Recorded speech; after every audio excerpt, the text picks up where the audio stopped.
बादशाह से बचने के लिए पुलिस अपनी तफ्तीश तेज कर देती है और उन लड़कों को गिरफ्तार कर लेती है जो उस दिन गुलाम का पीछा कर रहे थे, जिस दिन गुलाम और सुंदरी गायब हुए थे।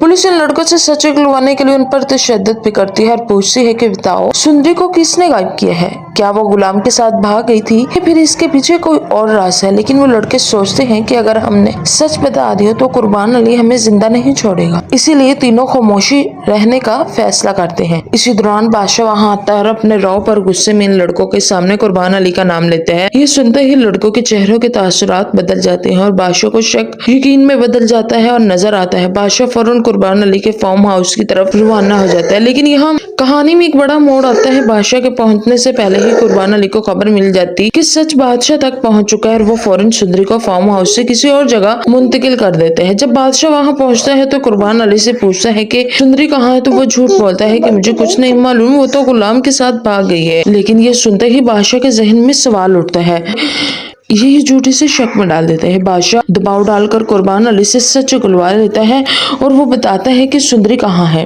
और इसने इसे क्यों अगवा किया था। ये सुनकर बादशाह कहता है कि अगर मैं सुंदरी से शादी ना भी करूं तो मैं उसे बेवकूफ को वैसे ही तलाक देने वाला हूँ।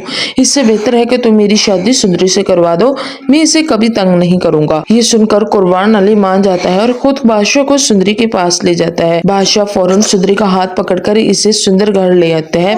इधर से गुलाम को पता चलता है कि इसे अगवा बादशाह ने नहीं बल्कि कुर्बान अली ने किया था और अब वो गुलाम को रास्ते से हटाना चाहता है ताकि बादशाह और सुंदरी की शादी में कोई रुकावट ना रहे। तो गुलाम भी खामोश नहीं बैठता, वो गुंडों से लड़कर अपनी जान बचाता है और फौरन सुंदरगढ़ की तरफ रवाना हो जाता है। इसी वक्त जब बादशाह सुंदरी से शादी करने वाला होता है, अचानक गुलाम वहां पहुंच जाते हैं और शादी रोक देते हैं। दोनों के दरमियान जबरदस्त लड़ाई शुरू हो जाती है। बादशाह गुलाम को बुरी तरह मारता है क्योंकि वो पहले ही कह चुका होता है कि चाहे मुझे गुलाम को मारना ही क्यों ना पड़े, मैं सुंदरी को हासिल करके रहूंगा। लेकिन ऐन इसी वक्त सुंदरी एक मुहाविस से बंदूक छीन लेती है और इसे अपने माथे पर रख कर चीख कर कहती है कि अगर तुमने गुलाम को नहीं छोड़ा तो मैं खुद को मार डालूंगी। मैं सिर्फ गुलाम से मोहब्बत करती हूँ, अगर मैं इसकी ना हुई तो किसी की भी नहीं होंगी।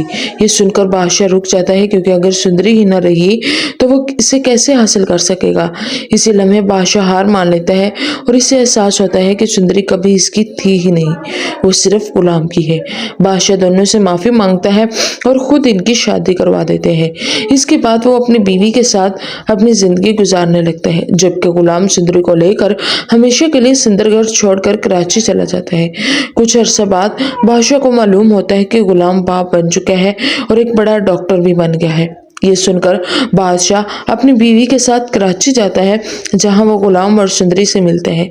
दोनों को खुश देखकर बादशाह के चेहरे पर भी सुकून भरी मुस्कुराहट आ जाती है और इसी के साथ ये कहानी ये खुशगवार अंजाम को पहुंच जाती है।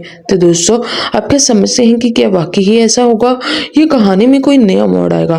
कमेंट करके जरूर बताएं, क्योंकि यहाँ पर देखकर लग रहा है कि बादशाह अब सुंदरी को नहीं छोड़ेगा और सुंदरी जो कि सिर्फ और सिर्फ गुलाम की है और वो गुलाम को ही अपना समझती है। यहाँ पर एक मोड़ और आ रहा है कि कुर्बान अली इससे शादी करना चाहता है।